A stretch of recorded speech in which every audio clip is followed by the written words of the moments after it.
கர்த்தருடைய பரிசுத்த நாமத்திற்கு ஸ்தோத்திரம் உண்டாவதாக. சீனியர் சாராஸ் அவர்கள் மூலமாய் வழங்குகிற இந்த நிகழ்ச்சிக்கு உங்கள் யாவரையும் அன்போடு வரவேற்கிறோம். இன்றைய நாளிலும் ரோமர் நிருபத்தை குறித்து நாம் சிந்திக்க இருக்கிறோம். இந்த ரோமர் நிருபத்தை நாம் வாசிக்கிற பொழுதெல்லாம் அது மிகவும் கடினமாக தோன்றும். மீண்டும் மீண்டும் அதை படிப்பதற்கு படித்து பார்த்தாலும் அது நமக்கு விளங்கக்கூடியதாக இருக்காது. இப்படித்தான் நான் ஆரம்ப காலத்தில் மத்தேயு, லூக்கா, யோவான் இவைகளெல்லாம் வாசிக்கும் பொழுது எனக்கு அது மிகுந்த சிறப்புள்ளதாக எளிதானதாக இருக்கும். ஆனால் மார்க் என்ற புத்தகத்தை நான் வாசிக்கிற பொழுது எனக்கு சலிப்புள்ளதாகவே இருந்தது. ஒரு நாள் என்னோடு கூட ஆண்டவர் பேசினார். இந்த மார்க் எழுதின சுவிசேஷம் எவ்வளவு அருமையானது என்று சொல்லி அதை நான் வாசிக்கும்படியாக என் உள்ளத்திற்குள்ளே ஏவினார்.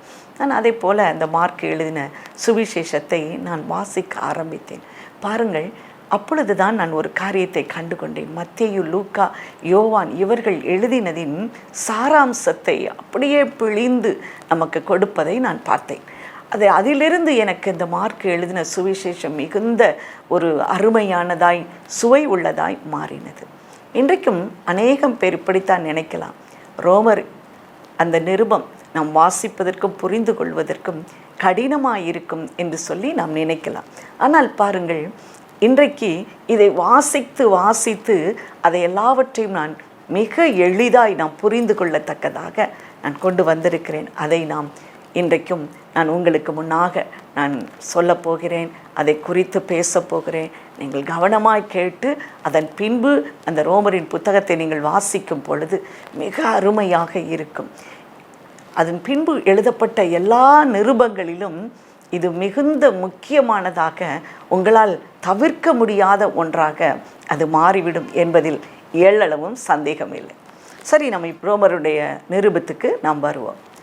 இந்த புத்தகத்தை எழுதினது எல்லாருக்கும் மிக நன்றாக தெரியும். அப்போஸ்தலனாகிய பவுல் எழுதினது. பவுல் மிக நன்றாய் படித்தவன். கமாலியலின் பாதத்தின் அருகிலே இருந்து கற்றுக்கொண்டவன். அவனுக்கு எவ்வளவு பெரிய அறிவு இருந்தது என்பதையெல்லாம் நமக்கு தெரியும். ஒருவேளை நான் பவுலை அவன் இவன் என்று சொல்லும் பொழுது கூட சிலருக்கு இது எப்படி என்று சொல்லி நீங்கள் நினைக்கலாம். ஆனாலும் வேத புத்தகத்தில் எழுதியிருக்கிறபடி நமக்கு அந்த வார்த்தைகளைத்தான் நாம் பிரயோகிக்க வேண்டியது இருக்கிறபடியினாலே நாம் பவுலை அவன் என்று சொல்லுவதில் எந்த விதமான ஆட்சேபனையும் இல்லை என்று நான் நினைக்கிறேன்.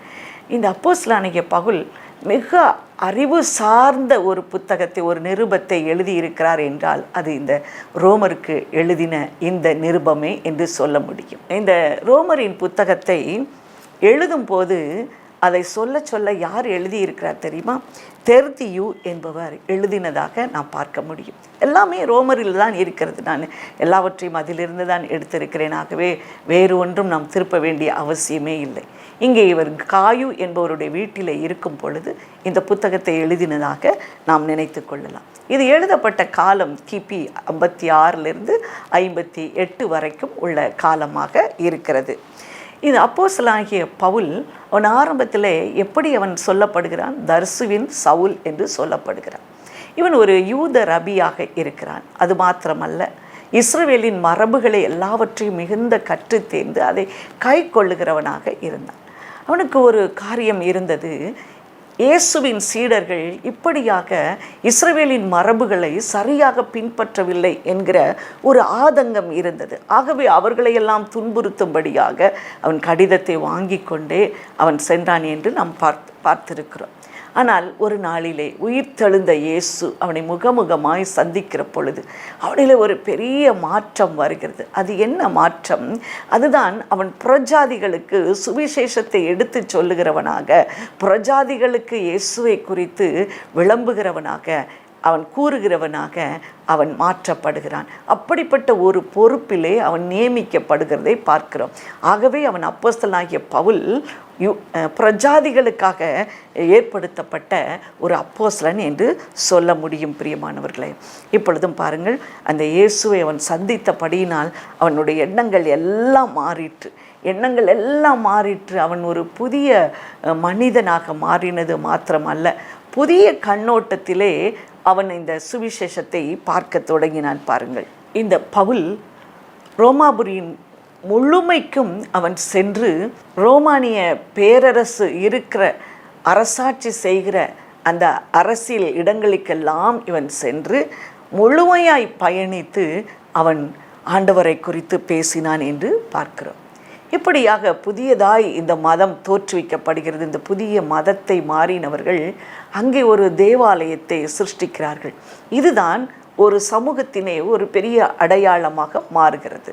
இந்த ரோமாபுரி அரசியல் தளத்திலும் மிக முக்கியமான தலைநகர் மாத்திரமல்ல, சமூகத்திலும் அது முக்கியமான தலைநகர், மத ரீதியாகவும் அது முக்கியமான தலைநகராக இருக்கிறது. ஆகவே தான் இந்த ரோமருக்கு எழுதின நிருபம் முழுவதும் மிகுந்த அறிவுடையதாக, அது தர்க்க ரீதியாக அமையப்பட்டதாக இருக்கிறது. பிரியமானவர்களே, இப்படிப்பட்ட இந்த பவுல் என்ன செய்கிறான் பாருங்கள். இந்த தேவாலயங்களுக்கு சென்று அவர்களுடைய விசுவாசத்தை வளர்க்கவும், அவருடைய பிரச்சனைகளை சரி பண்ணவும், அவருடைய கேள்விகளுக்கு பதில் கூறவும் இவன் முற்படுகிறான்.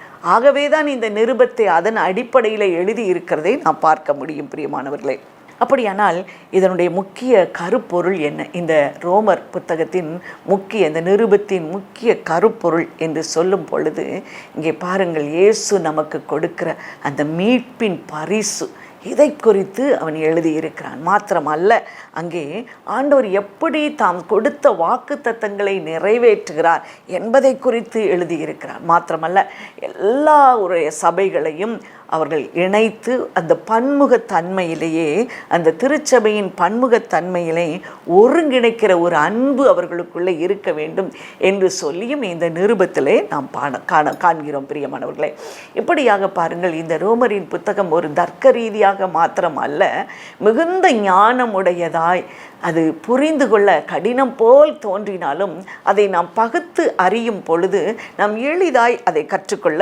முடியும். இங்கே 16 அதிகாரங்களை நாம் ரோமர் புத்தகத்திலே பார்க்க முடியும். 1 4, 5 8, அப்படியாக 9 12, 12 16 என்று சொல்லி நாம் எடுத்துக்கொள்ளலாம். 4 அதிகாரங்களாக நாம் பார்க்கும் பொழுது, முதலாவது 1 4 அதிகாரங்கள் கடவுளின் நீதியை அது வெளிப்படுத்துகிறது. 5 8 அதிகாரங்கள் ஒரு புதிய மனுக்குலத்தை அது உருவாக்குகிறது. புதிய விதமான ஒரு சமூகத்தை அது உருவாக்குகிறது. அது ஒரு புதிய உடன்படிக்கையின் குடும்பமாக நம்மை மாற்றுவதற்கு, மக்களை மாற்றுவதற்கு அது எத்தனிக்கிறது. அதன் பின்பதாக 9 நாம் 11 அதிகாரங்களை நாம் பார்க்கும் பொழுது, கடவுள் நமக்கு கொடுத்த வாக்குத்தத்தத்தை, தேவன் கொடுத்த வாக்குத்தத்தம், காலங்களிலே அவர் கொடுத்த வாக்குத்தத்தத்தை அவர் எப்படியெல்லாம் நிறைவேற்றினார் என்பதை நாம் முன் சுவை அனுபவத்தை நமக்கு சுட்டி காட்டுகிறதா இருக்கிறது. 12 கடைசி அதிகாரம் வரைக்கும் பார்த்தீர்கள் என்றால் எல்லா திருச்சபைகளையும் அது ஒன்றிணைக்கக்கூடியதாக இருந்தது. இப்பொழுது இந்த ரோமர் புத்தகத்தின் பின்னணியை நாம் பார்க்கும் பொழுது, ரோமிலே அங்கே தேவாலயம் தோன்றி கொண்டிருக்கிறது. அங்கே பாருங்கள், யூதர்களும் இருக்கிறார்கள், யூதர் அல்லாதவர்களும் இருந்து ஒரு புதிய கலாச்சாரம் அங்கே உருவாகி கொண்டு இருக்கிறது. ஆனால் ரோம பேரரசின் அந்த பேரரசராக கிளாடிஸ் அவர்கள் வரும்பொழுது, அந்த மன்னன் வரும்போது என்ன செய்கிறார்? யூதரை எல்லாம் அந்த ரோமிலிருந்து வெளியேற்றுகிறார். இப்போ பாருங்கள், கொஞ்ச நாள் கழித்து, 5 வருடங்கள் கழித்து, இந்த மன்னன் திரும்பவும் இந்த யூதர்கள் மீண்டும் ரோமுக்கு வரலாம் என்று ஒரு புதிய சட்டத்தை போடுகிற பொழுது அந்த யூதர்கள் எல்லாம் திரும்பி வருகிறார்கள். அவர்கள் வந்து இந்த தேவாலயத்தை பார்க்கிற பொழுது அங்கே ஒருவர் கூட யூதர் இல்லாமல் யூதர் அல்லாதவர்களால் நிறையப்பட்ட ஒரு தேவாலயமாக இருக்கிறது. இதுவரைக்கும் அவர்கள் ஆசரிப்பு கூடாரம் என்று சொல்லி கொண்டிருந்தது புதியதாக ஒரு தேவாலயம், ஒரு சபை, ஒரு திருச்சபை என்று தோன்றுவதை நாம் பார்க்கிறோம். கிறிஸ்தவர்களாக அவர்கள் நிர்மாணித்த ஒரு சபையை நாம் பார்க்கிறோம். பாருங்கள், இங்கே பாருங்கள், யூதர் அல்லாதவர்கள் அங்கே இருக்கிறார்கள். அப்போ அந்த யூதர் அல்லாதவர்கள் இருக்கிற பொழுது அவருடைய கலாச்சாரம் யூதர்களுக்கு மிகவும் மாறுபட்டதாக இருக்கிறது. ஆகவே அவர்களுக்குள்ளே மோதல் வெடிக்கிறது. அவர்களுக்கு எதெல்லாம் மிகுந்த கருத்து வேறுபாடு உடையதாக இருந்தது என்று சொன்னால், யூதர் அல்லாத கிறிஸ்தவர்கள் ஓய்வு நாளை எப்படி கடைப்பிடிக்க வேண்டும், மாம்சம் சாப்பிட வேண்டுமா சாப்பிடக்கூடாதா, விருத்த சேதனம் செய்ய வேண்டுமா செய்ய வேண்டாமா என்று பல தரப்பட்ட விஷயங்கள் அவர்களுக்கு அங்கே முக்கியமாக இருந்தது. அப்பொழுது பாருங்கள், அங்கே யூதர்கள் யூதர் அல்லாதவர்கள் என்று அந்த சமூகம் இரண்டாக பிரிந்தது. ஆனால் நடைமுறை நோக்கத்திற்காக இந்த ரோமானிய திருச்சபையை மேலும் விரிவடைந்து ஸ்பெயின் வரைக்கும் கொண்டு போகலாம் என்பதுதான் இந்த பவுலுடைய பெரிய ஆதங்கமாய் ஒரு விருப்பமாய் இருந்தது. இந்த பதட்டமான சூழ்நிலையிலே அந்த பவுல் யூதர் அல்லாதவரையும் யூதரையும் இணைத்து அவர்களுக்குள்ளே ஒரு சமரசத்தை உண்டு பண்ண வேண்டும். இதுதான் அந்த பவுலுடைய மிக முக்கியமான ஒரு வேலையாக இருந்தது. அது ஒரு கடினமான வேலை. ஏனென்றால் இரண்டு தரத்தாரும் மாறுபட்ட கருத்து, என்டையர்லி டிஃப்ரெண்ட் ஐடியாஸ், இந்த ரெண்டையும் ஒன்றிணைக்க வேண்டும் என்றால் அவன் ஒரு புதியதான ஒருவரை காம்ப்ரமைஸ் பண்ண வேண்டும், மற்றவர்களை அந்த தளத்திற்குள்ளே கொண்டு வர வேண்டும். இதுதான் அவருடைய மிகப்பெரிய டாஸ்காக இருந்ததை நாம் பார்க்கிறோம். சுருக்கமாக நாம் இதை பார்க்கும் பொழுது பாருங்கள், இவன் இதை மாத்திரம் செய்கிறவன் அல்ல, எதையோ ஆண்டவருடைய சுவிசேஷ பகிர்ந்து கொடுக்கிறவராக மாத்திரம் அல்ல, சில தர்ம பணத்தை அவன் சேர்த்து கொண்டு எருசலேமுக்கு போகிற ஒரு சமுதாய வாழ்க்கைக்கும் அவர் மற்றவர்களை ஊக்குவிக்க வேண்டியதாய் இருந்தது. எல்லாரையும் அந்த தளத்திற்குள்ளே கொண்டு வர வேண்டியதாய் இருந்தது. இதுவரைக்கும் அவர்கள் சமய ரீதியாக மாத்திரமே செய்து கொண்டிருந்த ஒரு காரியத்தை இப்பொழுது சமுதாயம் சார்ந்த ஒரு காரியமாக, அமைப்பாக அதை மாற்ற வேண்டும். ஆகவே தர்ம சகாயத்தை பெற்று அவர்களுக்கு வழங்க வேண்டும் என்பதற்காக அவர் எருசலேமுக்கு போக வேண்டும் என்று நினைத்தார். இப்பொழுது கொரிந்துக்கு போகும் பொழுதுதான் இந்த நிருபத்தை எழுதியிருக்க முடியும் என்று நாம் வாசிக்க முடியும். கொரிந்து பட்டணத்திற்கு அருகில் உள்ள கெங்கரியா என்ற ஊர் சபைக்கு ஊழியக்காராகிய பெபேயாள் என்பவள் தான் இந்த நிருபத்தை எடுத்து சென்றிருக்கலாம் என்று சொல்ல முடியும். ஆனால் இந்த எருசலேமுக்கு போன இந்த பவுல் திரும்பவும் வந்து எல்லா இடங்களிலும் ரோமர் அரசு எங்கெல்லாம் அங்கே ஆளுகை செய்கிறார்களோ அங்கெல்லாம் சென்று சுவிசேஷத்தை அறிவிக்க வேண்டும் என்று சொல்லி அவர் எத்தனைத்து பல ஊர்களுக்கு செல்லும் பொழுது, ஆனால் கடைசியிலே அவர் ரோமாபுரிக்கு கட்டுண்டவர்களாய் அவர் கொண்டு வரப்பட்டார் என்பதை நாம் வாசிக்க முடியும். பிரியமானவர்களே, அந்த நிருபம் ரோமுக்கு இந்த பெபேயாள் மூலமாகவே கொண்டு போயிருக்கப்பட்டிருக்கிறது என்று சொல்லி நாம் எண்ண முடியும். ரோமர் நிருபத்தை 4 நீதியான காரியங்களினாலே பகுக்கலாம். இங்கே 4 விதமான நீதி என்று எழுதப்பட்டிருக்கிறது. முதலாவதாக தேவையான நீதி. இதை குறித்து ரோமர் 1:8 3:20 வரைக்கும் தேவையான நீதி. இரண்டாவதாக வழங்கப்பட்ட நீதி 3:21 3:39 வரைக்கும் நம்ம பார்க்க முடியும், 8:39 வரைக்கும். அடுத்ததாக நிரூபிக்கப்பட்ட நீதி 9:1 11:36 வரைக்கும் பார்க்க முடியும். நடைமுறைப்படுத்தப்பட்ட நீதி 12:1 15:13 வரைக்கும் நாம் காண முடியும். முதலாவதாக தேவையான நீதி, வழங்கப்பட்ட நீதி, நிரூபிக்கப்பட்ட நீதி, நடைமுறைப்படுத்தப்பட்ட நீதி. இங்கே நீதியின் கிரியைகளை குறித்து தான் அடிக்கடி அங்கே பேசப்படும். இவையெல்லாம் இந்த 4 விதமான நீதி, தேவையான நீதி, வழங்கப்பட்ட நீதி, நிரூபிக்கப்பட்ட நீதி, நடைமுறைப்படுத்தப்பட்ட நீதி. நீதி என்று சொல்லுவது வெறும் எழுத்தின்படி அல்ல, அதை நாம் அப்பியாசப்படுத்தும்படியாக அதை வித்தியாசமான கோணங்களிலே நாம் எடுத்துக்கொள்ள வேண்டும். அப்படித்தான் இந்த நடைமுறைப்படுத்தப்பட்ட நீதியை நாம் எடுத்துக்கொள்ளுகிறோம். பிரியமானவர்களே, இதன் வெளிப்படையான இந்த கருப்பொருள் நீதி. ரோமர் நிருபத்திலே நாம் வெளிப்படையான கருத்து என்று சொல்லுவோம் என்றால் அது நிச்சயமாக நீதியாக எண்ணப்படும். பிரியமானவர்களே, பரிசுத்த ஆவியினாலே நடத்தப்பட்ட இந்த பவுல் முதலாவது செய்கிற காரியம் என்ன தெரியுமா? அவர் பாவத்தை குறித்து கண்டிக்கிறார். பல விதமான பாவங்கள், இந்த பாவங்களுடைய நிலைகளை குறித்து அவர் கண்டிக்கிறதை பார்க்கிறோம். அதன் பின்பதாக தேவனுடைய வார்த்தைகளை, சத்தியத்தை ரோமில் உள்ளவர்களுக்கு அவர் பிரசங்கிப்பதை பார்க்கிறோம். அடுத்தபடியாக அவர் சுவிசேஷ சுவிசேஷத்தை கூறுவதை பார்க்கிறோம். இவையெல்லாம் எதற்காக? ரட்சிக்கப்படுவதற்காக. ரட்சிக்கப்படுவதே தேவனுடைய வல்லமையை விளங்கச் செய்யும் என்று சொல்லி நமக்கு கற்றுக் கொடுக்கிறார். இதுவரையிலும் இதில் ஒரு மிகப்பெரிய வித்தியாசம் இந்த ரோமர் நிருபத்திலே நாம் பார்த்தோம் என்றால், இதுவரைக்கும் சுவிசேஷம் எப்படி பிரசங்கிக்கப்படுகிறது? மனம் திரும்புங்கள், பரலோக ராஜ்யம் சமீபமாய் இருக்கிறது என்று சொல்லி. ஆனால் இங்கே நான் ஒன்றை பார்க்கும்போது மிகுந்த ஆச்சரியப்பட்டேன். என்ன தெரியுமா? அவன் இயேசுவை குறித்த பிரசங்கத்தையே அவர் சுவிசேஷமாக செய்தாராம்.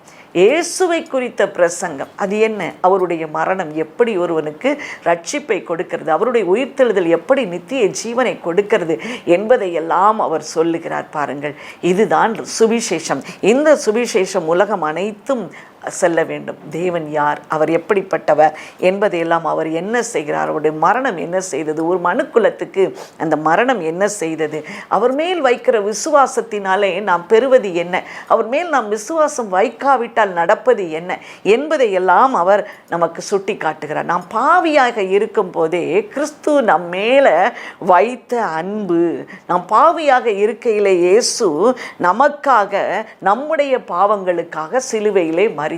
இதுதான் அதில் உள்ள ஒரு மிக முக்கியமான ஒரு பொருள் என்று சொல்ல முடியும், ஒரு கருப்பொருள் என்று சொல்ல முடியும். அவர் நாம் பாவியாக இருக்கும்போதே நம்மை நேசித்து நம்மை பாவங்களற அவருடைய சுவிசேஷத்தினாலே நம்மை கழுவி நம் குணப்படும்படியாக அவர் அதற்காகவே மரித்தார் என்று சொல்லி எழுதப்பட்டிருக்கிறது. பிரியமானவர்களே, மாத்திரமல்ல, அங்கே பாருங்கள், இந்த ரோமர் நிருபத்திலே பழைய ஏற்பாட்டு நிகழ்வுகளை அடிக்கடி அவர் சொல்லி காட்டுவதை பார்க்கிறோம். அநேக வார்த்தைகளை நாம் வசனங்களை அங்கே பார்க்க முடியும். இப்படி சொல்லப்பட்டிருக்கிறது, இப்படி சொல்லப்பட்டிருக்கிறது என்று சொல்லி பழைய ஏற்பாட்டு நிகழ்வுகளை எடுத்துக்காட்டுகளாக அவர் பயன்படுத்துவதை பார்க்கிறோம். ஆபிரகாம் விசுவாசித்தான், அது அவனுக்கு நீதியாக எண்ணப்பட்டது என்று சொன்னார். இது ஆபிரகாமனுடைய செயலால் அல்ல, அது விசுவாசித்தான், அதுதான் கிரியை. அங்கே விசுவாச கிரியை இருக்கிறது என்பதை சுட்டி காட்டுவதற்காக அங்கே இதுதான் நம்மை ரட்சிப்புக்குள்ளே நடத்தும் என்பதை சுட்டி காட்டுவதற்காக ஆபிரகாமின் எடுத்துக்காட்டு சொல்லப்படுகிறது. அதன் பின்பதாக பாருங்கள், தாவீதை குறித்து அவன் மீண்டுமாய் நமக்கு நினைவுபடுத்துகிறார். எவனுடைய பாவம் மூடப்பட்டதோ, எவனுடைய மீறுதல் மன்னிக்கப்பட்டதோ, எவனுடைய பாவத்தை கர்த்தர் மூடப்பட்டதோ, எவனுடைய அக்கிரமத்தை கர்த்தர் எண்ணாதிருக்கிறாரோ, எவனுடைய ஆவியில் கபடம் இல்லாதிருக்கிறதோ அவன் பாக்கியவான் என்று சொல்லி தாவீதை குறித்து அங்கே அனடேட் பண்ணுவதை நாம் பார்க்கிறோம். அங்கே மேற்கோள் காட்டி அந்த பழைய ஏற்பாட்டின் காரியங்களை மேற்கோள் காட்டுவதை நாம் பார்த்து கொள்ளலாம். அதன் பின்பதாக பவுல் ஆதாமை பயன்படுத்துகிறான். எப்படி ஆதாமினாலே எப்படி மனிதர்களுக்கு மரணம் வந்ததோ, அதே போல கிறிஸ்துவினாலே நமக்கு ஒரு ஜீவன் வருகிறது என்கிற அந்த கோட்பாட்டை அவர் விளக்குவதை நாம் பார்க்கிறோம். பிரியமானவர்களை, அது மாத்திரமல்ல, நாம் எப்படி வாக்குத்தத்தத்தின் பிள்ளைகளாக மாறப்போகிறோம். அங்கே ஒரு எடுத்துக்காட்டாக சாராளுடைய வாழ்க்கையும் ஈசாக்கினுடைய வாழ்க்கையையும் அங்கே சுட்டி காட்டுவதை நாம் பார்க்கிறோம். பிரியமானவர்களே, அதன் பின்பாக கிறிஸ்துவின் மூலமாய் நாம் எப்படி உடன் சுதந்திரமாக மாறினோம், எப்படி அந்த கிருபையின் பிள்ளைகளாக மாறுகிறோம் என்பதை கூட அங்கே சுட்டி காட்டுவதை நாம் பார்க்கிறோம். பாருங்கள், இஸ்ரவேல் தேசத்தின் வரலாற்றை அதன் பின்பதாக ஒரு அதிகாரத்திலே அவர் விவரிக்கிறதை நாம் பார்க்க முடியும். இஸ்ரவேல் தேசத்தின் வரலாறு இப்படியாக இருந்தது என்று சொல்லி ஒவ்வொன்றையும் நமக்கு சுட்டி காட்டிக்கொண்டே வருவதை நாம் பார்க்க முடியும். பிரியமானவர்களே, கடைசியாக அவர் சொல்லுகிறார், முற்றிலுமாக தேவன் இஸ்ரவேலை நிராகரிக்கவில்லை. அவர் ஏதோ மற்றவர்களுக்காக என்னை பயன்படுத்தினாலும் கூட, பிரஜாதிகளுக்காக என்னை பயன்படுத்தினாலும் கூட, அந்த இஸ்ரவேல் ஜனங்களை அவர் முற்றிலுமாக நிராகரிக்கவில்லை. ஆகவே இவர் அப்போஸ்தலராக இஸ்ரவேலருக்குள்ளும் பிரஜாதிகளுக்குள்ளும் அவர் ஏற்படுத்தப்பட்டவராக காணப்படுகிறார். ஏனென்றால் அவர் அநேக ராஜாக்களுக்கு முன்பாக அவர் நின்று கொண்டிருக்கிறார். இந்த உபதேசத்தின் அடிப்படையிலே இந்த ரோமரின் நிருபத்தை நாம் எப்படி பகுக்க முடியும் என்று பார்த்தோம் என்றால், அதை 2 பிரிவுகளாக உபதேசத்தின் அடிப்படையிலே நாம் பார்க்க முடியும். முதலாவதான பிரிவு 1 11 அதிகாரங்களையும், 2வது பிரிவு கடைசி 5 அதிகாரங்களையும் சொல்ல முடியும். முதலாவதான பிரிவிலே உபதேசம் சம்பந்தமான காரியங்களை பவுல் எழுதியிருக்கிறதை நாம் பார்க்க முடியும். முதலாவது அந்த உபதேசத்தின் காரியம் பாருங்கள், 2 உபதேசங்களை அங்கே நமக்கு கொடுக்கிறது. ஒன்று ரட்சிப்பின் வழி, ரட்சிப்பின் வழி. இரண்டாவதாக கிருபையின் தெரிந்தெடுப்பு. கிருபையின் தெரிந்தெடுப்பு. நான் ஏசாவை வெறுத்தேன், ஆனால் பிறப்பதற்கு முன்பே நான் யாக்கோபை சிநேகித்தேன். இதுதான் கிருபையின் தெரிந்தெடுப்பு. ரட்சிப்பின் வழி விசுவாசத்தினாலே எப்படி நீதிமான் ஆக்கப்படுகலாம் என்பது தான் இன்றைக்கு சொல்லப்படுகிற ஒரு முக்கியமான உபதேசமாய் அங்கே காணப்படுகிறது. நியாயப்பிரமாணத்தின் கிரியைகளினால் மாத்திரமல்ல, விசுவாசத்தின் கிரியையினாலே ஒவ்வொரு மனிதனும் நீதிமானாக்கப்படுகிறான் என்று சொல்லி பவுல் போதிக்கிறதை நாம் பார்க்கிறோம். ஏன் தெரியுமா? யூதர்களெல்லாம் இப்படி நினைத்திருந்தார்கள். நாம் ஏதோ ஒரு கிரியை செய்ய வேண்டும், நியாயப்பிரமாணத்துக்கு உட்பட்டதாய் அந்த கிரியை இருக்கும் பொழுது அதுவே நமக்கு ரட்சிப்பை கொண்டு வரும், அதுவே மீட்பை கொண்டு வரும் என்று தான் நினைத்திருந்தார்கள். ஆனால் இவனுடைய கருத்தின் மூலமாக ஒரு மாறுபட்ட ஒரு காரியத்தை பழைய ஏற்பாட்டின் நிகழ்விலே அவர் பொருத்தி காண்பிக்கிறார். ஆபிரகாம் விசுவாசித்தான், அது அவனுக்கு நீதியாக எண்ணப்பட்டது. நியாயப்பிரமாணத்தின் கிரியையின் படி அல்ல, விசுவாசத்தின் கிரியையின் படி, விசுவாச கிரியையின் படியே நாம் நீதிமானாக்கப்பட்டிருக்கிறோம் என்று சொல்லி அவன் எழுதுவதை பார்க்கிறோம். யூதர்கள் தங்களுடைய மார்க்கத்திலே மிகுந்த வைராக்கியமாக இருப்பார்கள் அல்லவா? இன்றும் அவர்கள் அப்படித்தான் இருக்கிறார்கள். ஆனால் இந்த அவன் ரெண்டையும் பொருத்தி காண்பிக்கும் பொழுது யூதர் அல்லாதவர்களுக்கு ஒரு ரட்சிப்பின் வழி நிச்சயமாக இருக்கிறது என்பதை அவர்கள் எளிதில் புரிந்து கொள்ள முடியதாய் இருக்கிறது. கடைசி 5 அதிகாரங்களிலே ஆவிக்குரிய ஜீவியம், எப்படி நாம் பரிசுத்த ஆவியானவரோடு கூட இணைந்து வாழுவது, இது எப்படி நடைமுறைக்கு இது சாத்தியப்படும், நடைமுறையிலே நாம் செய்ய வேண்டுவது என்ன, இந்த ஆவிக்குரிய ஜீவியத்தை நடைமுறையிலே நாம் எப்படி அபியாசப்படுத்த வேண்டும் என்று சொல்லித்தான் அவர் சொல்லி இருக்கிறார். கடைசியாக இந்த நிருபத்தின் முடிவுக்கு நாம் வந்துவிட்டோம். அங்கே பல விசுவாசிகளுக்கு அவர் வாழ்த்துதல் சொல்லுவதை நாம் பார்க்கிறோம். விசுவாசிகளுக்கு வாழ்த்துதல் சொல்கிறது. இது எவ்வளவு ஒரு முக்கியமான காரியம். இதுதான் திருச்சபைக்குள்ளே அன்பை வளர்க்கிறது. ஏதோ எல்லாரும் ஒருவருக்கு ஒருவர் முகத்தை தூக்கி கொண்டு போவதற்கல்ல. இந்த அப்போஸ்தலனாகிய பவுல் சொல்லுகிறான், நான் எல்லாரையும் வாழ்த்துகிறேன், அவர்கள் செய்த செயல்கள், அவர்கள் தங்கள் கழுத்தை கொடுத்தார்கள் என்று சொல்லியெல்லாம் அவர்களுடைய செயல்களை அவர் ரொம்ப அப்ரிஷியேட் பண்ணி பாராட்டி அவர்களை வாழ்த்துவதை நாம் பார்க்கிறோம். அநேகம் பேர் அவருக்கு கழுத்தை கொடுத்திருக்கிறார்கள், உதவி செய்திருக்கிறார்கள். ஒருவரையும் அவர் மறக்கவில்லை, ஒருவரையாவது அவர் மறக்கவில்லை. எல்லோரும் தேவை, எல்லோரும் அவரவர்கள் நிலையிலே இருந்து பணி செய்கிறவர்களை அவர் உற்சாகப்படுத்துவதை நாம் கடைசி அதிகாரத்தில் அந்த நிருபத்திலே நாம் பார்க்க முடியும். பிரியமானவர்களை, இப்படித்தான் ரோமரின் புத்தகத்தை நாம் பகுத்து விட்டோம் என்றால் 4 விதமான நீதிகள் இருக்கிறது. அங்கே ரட்சிப்பின் வழி இருக்கிறது, மாத்திரமா அல்ல, அங்கே உபதேசம் இருக்கிறது, கிரியைகளினாலே கிருபையின் தெரிந்தெடுப்பு இருக்கிறது. கிருபையினாலே தெரிந்தெடுப்பு இவையெல்லாம் இந்த 16 அதிகாரங்களிலும் சொல்லப்பட்டதை காட்டிலும் ஒரு முக்கியமான ஒரு மிகப்பெரிய காரியம் ஒன்று உண்டு. அதுதான் வாக்குத்தத்தம். அங்கே புதிய வாக்குத்தத்தங்களை அவர் நமக்கு முன் வைப்பதை நாம் பார்க்க முடியும். தேவனுடைய தயவினாலே அவருக்கு வெளிப்படுத்தப்பட்ட ஈவின் படியே அவர் அநேக வாக்குத்தத்தங்களை அவர் இந்த ரோமர் நிருபத்திலே எழுதியிருக்கிறதை நாம் பார்க்கலாம். அநேக வாக்குத்தத்தங்கள், குறிப்பாக ஒன்றை சொல்லி நேரம் அதிகமானபடியினாலே நான் முடிக்க ஆசைப்படுகிறேன். பாருங்கள், அங்கே ஒரு காரியம் இருக்கிறது. ரோமர் 8ஆம் அதிகாரம் 28ஆம் வசனம். ஒரு சுவைக்காக, ஒரு உதாரணத்துக்காக நான் சொல்லுகிறேன். ரோமர் 8:28. அன்றியும் அவருடைய தீர்மானத்தின்படி அழைக்கப்பட்டவர்களாய் தேவனிடத்தில் அன்பு கூறுகிறவர்களுக்கு சகலமும் நன்மைக்கு ஏதுவாய் நடக்கிறதென்று அறிந்திருக்கிறோம். அன்றியும் அவருடைய தீர்மானத்தின்படி அழைக்கப்பட்டவர்களாய் தேவனிடத்தில் அன்பு கூறுகிறவர்களுக்கு சகலமும் நன்மைக்கு ஏதுவாய் நடக்கிறது என்று அறிந்திருக்கிறோம். ஒரு உதாரணத்தை நாம் இப்படி சொல்லலாம். ஓரல் ராபர்ட்ஸ், இவரை குறித்து எல்லாருக்கும் தெரிந்திருக்கும். ஒரு முக்கியமான ஒரு தலைவர், நம்முடைய கிறிஸ்தவ தலைவர். அநேக ஸ்தாபனங்களை ஏற்படுத்தினவர், ஆண்டவருக்காக ஊழியம் செய்தவர், மிஷனரி பணி செய்தவர். இந்த ஓரல் ராபர்ட்ஸ் அவருடைய ஆரம்ப காலத்தை பார்க்கும் பொழுது அவர் ஒரு வீடற்றவராய் திருமணம் செய்து தன்னுடைய நண்பர் வீட்டிலே, அங்கே அவர் புதிதாய் ரட்சிக்கப்பட்ட ஒரு விசுவாசியின் வீட்டிலே அடைக்கலமாய் தங்கியிருந்தார். அவர்களுக்கென்று ஒரு சிறிய அறை ஒதுக்கப்பட்டிருந்தது.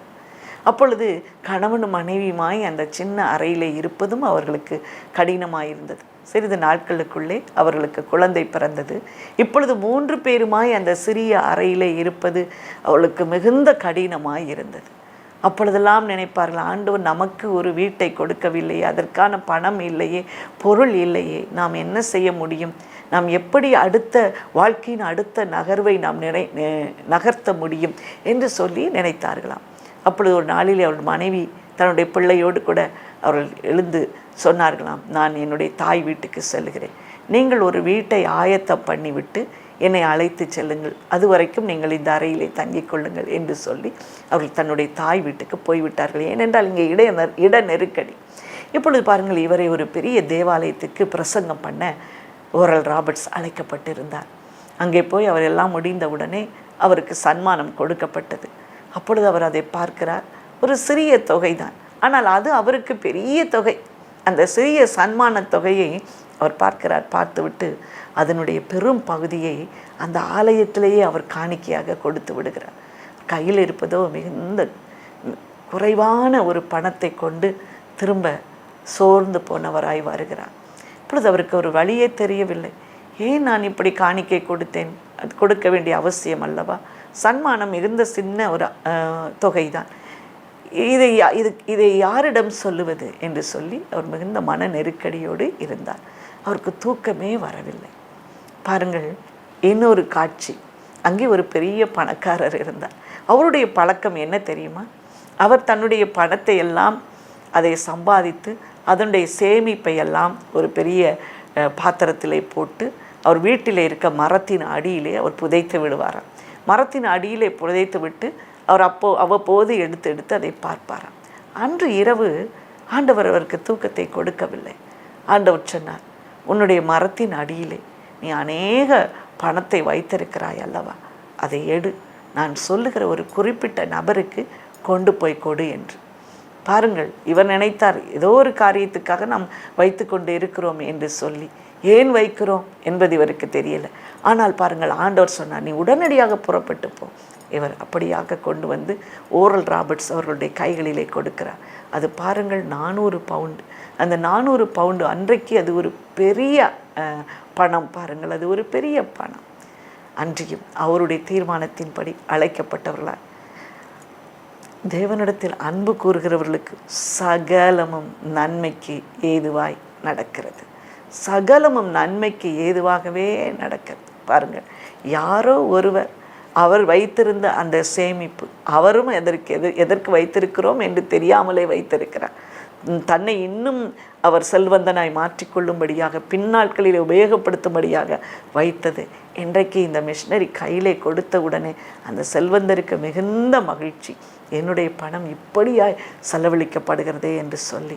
ஓரல் ராபர்ட் சொன்னாராம், நான் 100 பவுண்டு கூட என் கண்களால் பார்த்தது கிடையாது, ஆனால் இன்றைக்கு எனக்கு 400 பவுண்டு கிடைத்திருக்கிறது என்று சொல்லி தேவனை துதித்தார்களாம். பிரியமானவர்களே, இன்றைக்கு இதை கேட்டுக்கொண்டிருக்கிற நமக்கு கூட அவரிடத்தில் அன்பு கூறுகிற நமக்கு சகலமும் நன்மைக்கு ஏதுவாகவே நடக்கும். நாம் சோர்ந்து போக வேண்டிய அவசியமே இல்லை. எல்லாவற்றையும் அவர் நன்மைக்கு ஏதுவாய் மாற்றி விடுவார். நன்மைக்கு ஏதுவாய் மாற்றி விடுவார். நம்முடைய வாழ்க்கையின் பகுதியை நாம் திரும்பி பார்ப்போம் என்று சொன்னார். எத்தனை சாட்சிகளை நாம் சொல்ல முடியும். கர்த்தர் இப்படியாக நன்மைக்கு ஏதுவாய் மாற்றியதை எத்தனை சாட்சி உங்கள் வாழ்க்கையில், என் வாழ்க்கையில் சொல்ல முடியும். பிரியமானவர்களே, இதுதான் கர்த்தருக்கு உகந்த ஒரு ஜீவியம். பாருங்கள், அவர் வாக்குத்தத்தம் பண்ணினவர், உண்மை உள்ளவர், அவர் வாக்கு மாறாதவர். இதைத்தான் இந்த ரோமர் நிருபத்திலே அடிக்கடி அப்போஸ்தலனாகிய பவுல் சுட்டி காட்டுவதை பார்க்கிறோம். அவர் கைவிடவே மாட்டார், உன்னை விட்டு விலக மாட்டார். இந்த வாக்கு தத்தங்கள் எல்லாம் ஆமென்றும் ஆமேன் என்றும் இருக்கிறது. அவை இன்றோடு முடிந்து போவது இல்லை. அவர் கடைசி மட்டும் நம்மை காக்க வல்லமை உடையவராயிருக்கிறார். நானே வழியும் சத்தியமும் ஜீவனுமாய் இருக்கிறேன் என்று சொன்ன இயேசு புதிய மார்க்கத்தை நமக்கு திறந்து கொடுத்தாரே, நன்றி சொல்லுவோமா? இந்த ரோமரின் புத்தகத்தை இனி நீங்கள் எடுத்து வாசித்து பாருங்கள். எத்தனை சுவை மிகுந்ததாக இருக்கிறது, எத்தனையாக நமக்கு அது நன்றாய் புரிந்து கொள்ளக்கூடியதாக இருக்கிறது. கர்த்தரே அதற்கு உதவி செய்தார். ஆண்டவருக்கு நன்றி சொல்லுவோமா? எப்பொழுதும் தலை தாழ்த்தி கர்த்தர் நமக்கு பகிர்ந்து கொடுத்த இந்த நல்ல வார்த்தைக்காக நன்றி சொல்லுவோமா? அன்பு தகப்பனே, நீர் எவ்வளவா எங்கள் மேல் அன்பு வைத்திருக்கிறீரப்பா. நன்றியோடு உம்மை துதிக்கிறோம் அப்பா. கருகலான காரியங்களை எளிதாக கற்றுக்கொள்ளும்படியாக எங்களுக்கு நீர் கொடுத்த நல்ல வாய்ப்புக்காக உமக்கு நன்றி அப்பா. ஆண்டவரே, நாங்கள் கற்றுக்கொண்டதை அபியாசப்படுத்த உதவி செய்யுங்க. அதற்குள்ளே இருக்கிற வாக்கு தத்தங்களை எல்லாம் நாங்கள் சுதந்திரித்து மகிழ கிருபை தாங்கப்பா. இயேசுவின் நாமத்தினாலே ஜெபிக்கிறோம் பிதாவே, ஆமென்.